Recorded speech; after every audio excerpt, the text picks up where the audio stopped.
Okay, well, I'm going to look at Pivotree. What does it do? What does this company do?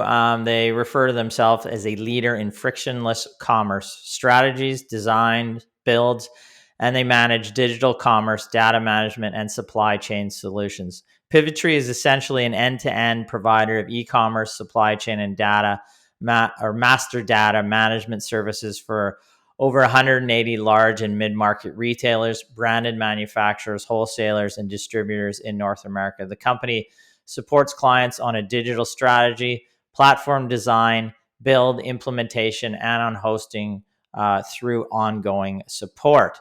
So the viewer asks here, the stock price is not 121 there. Sorry, we can correct that. It's $45 million market cap and it's a zero yield. They don't pay a dividend. But the viewer really asks what has led to the poor performance in the stock over the past year and essentially since it's listed despite strong growth. Let's look at the year chart on the stock. It's down 42%. If we look all time here, it's down. It listed in kind of a boom time in the markets. We can see that the company is down 83% since its original listing.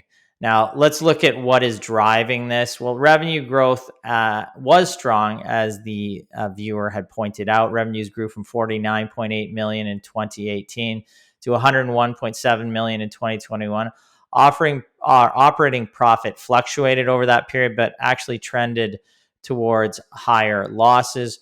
Revenue growth turned negative in 2023 and remains lower over the past 12 months, coming in at $85.7 million on a trailing basis. So let's look at the most recent quarterly results. Let's break down revenue here. Total revenue is $20.9 million. That decreased 6.4%. Let's split apart the revenues here. Total managed and IP solutions plus legacy management services.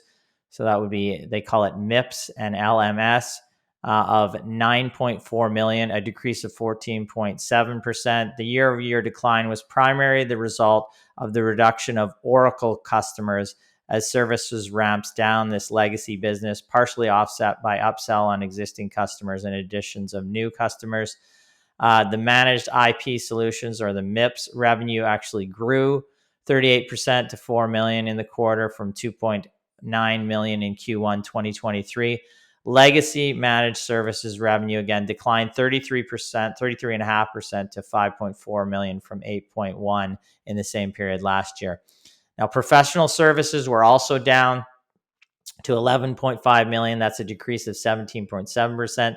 The year-over-year decline was primarily due to the ramp down of professional service projects and delay closing of current pipeline of deals. It had a delay in that regard, which was only partially mitigated with growth through existing and new customer bookings.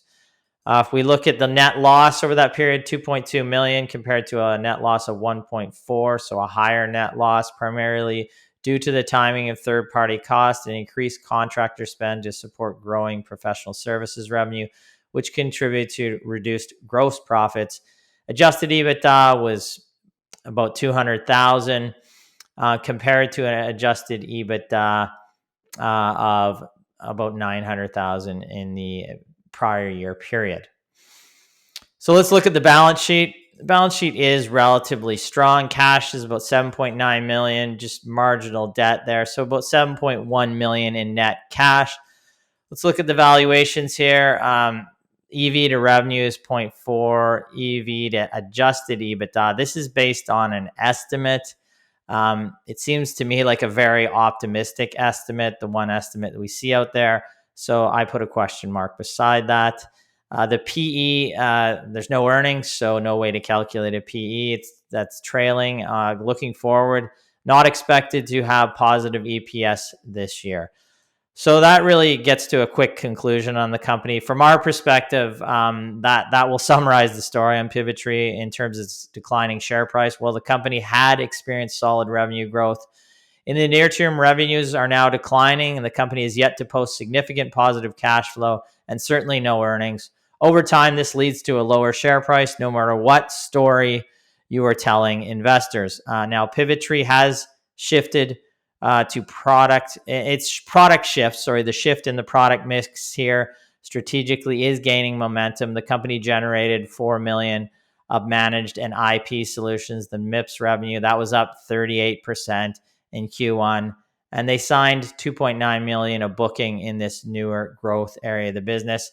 But there is ongoing LMS declines in 2024, and they should balance out over time with growing MIPS contributions, but consolidated revenue is still expected to decline in 2024. For us, with declining revenues and no profitability at present, we would take a pass on Pivotree despite the reduction in share price and the low EV to revenue base that the company trades at with a solid balance sheet. We need to see some profitability before we would look at Pivotree. Yeah. All right. I guess the question comes down to like, how are they funding, the cash burn? Yeah. I mean, cash has gone down year over year from about 15 million to that net cash position that I showed there. So yeah. And just looking at like the share count here, I'm just looking, it doesn't look like it went up too drastically, but Q3 of 2020, we're looking at about 23 million shares outstanding. We're now up to, 26.5 million shares. So, they're still issuing. I don't know if that's... Yeah, I mean, they had a significant cash balance there. They're draining it, right? So, I mean, that's... Eventually, they may have to more aggressively issue shares. Sometimes I see these companies that go public, smaller companies, they get it happened to be a good time in the market to go public. They get a probably more cash than they needed or deserved at the time, and it's more deserved. And then you don't have a discipline to produce a bottom line because you've got this cash war chest sitting there. And they just, whether it's management trying to gain market share or whatever they justify, they don't have a culture within the business to be profitable. And when you don't have that, it is hard to gain it back over time.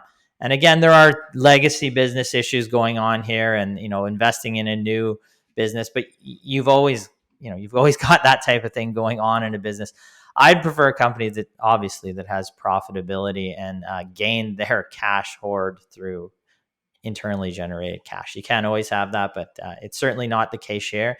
And the company has never produced profit or cash flow, and that's why. The market eventually looks at you and says, can you make any money off the business you're doing? You're growing revenues, but can you make any money? And that hasn't been the case here. And it's not surprising to see the share price go down, particularly when you couple that with now they have declining revenues from their peak in 2023. Yeah. Brennan said the question is, how are they funding growth? I don't think that's the question. Because there was no growth in the last couple of years. Time talking about it when revenues are declining and there's no earnings. He probably means the business. It's a good exercise to explain why we have the criteria that we do, which is based on profitability. And of course, if you're not making money, you have to fund. You have to cover expenses from somewhere. That's going to be from increasing debt, or it's going to be from selling shares, and that's not a sustainable strategy. So. Yeah. I mean, they're trying to fund the one area of their business that is, they've pivoted to where there is growth.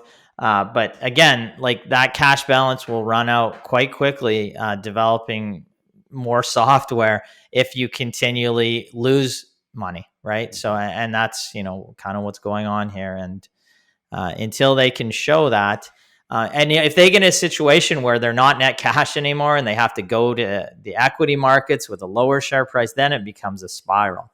So, there better be a higher discipline towards having cash flow positive from at least from operations, or just I would have good free cash flow in this business, but they're not doing that right now. So we'll monitor Pivotree. Yeah, just to give an idea on how much cash they've actually burned through. Their market cap is currently at 45 million or so. At the end of 2020, which was after their IPO, they had 54 million in cash. So if they just sat on the cash for the last 3.5 years, they would have been doing better off than what they are now. Just to give an idea. Yeah, that is a real. Oh man, that's a great example of of course they're saying we've been investing in growth and got about a 5% pre-tax profit margin, which is better of course, they're saying like, we're investing in this, we're growing the business, but you have to prove it out, right? You have to prove that out over time, and eventually, like revenue growth. GICs in a public company structure. So, and the sad thing is, like, Pivotree isn't like the worst example of a TSX venture or TSX listed company. There are far worse companies than Pivotree out there. At least this company is doing revenue, coming close to adjusted EBITDA. But it shows you how good you have to be to really increase your stock price over the long term and create cash flow and earnings, like where you have to get to. This company is, has a revenue base, but they're not growing profitability. So that's what you need. Or, the business really isn't profitable right now.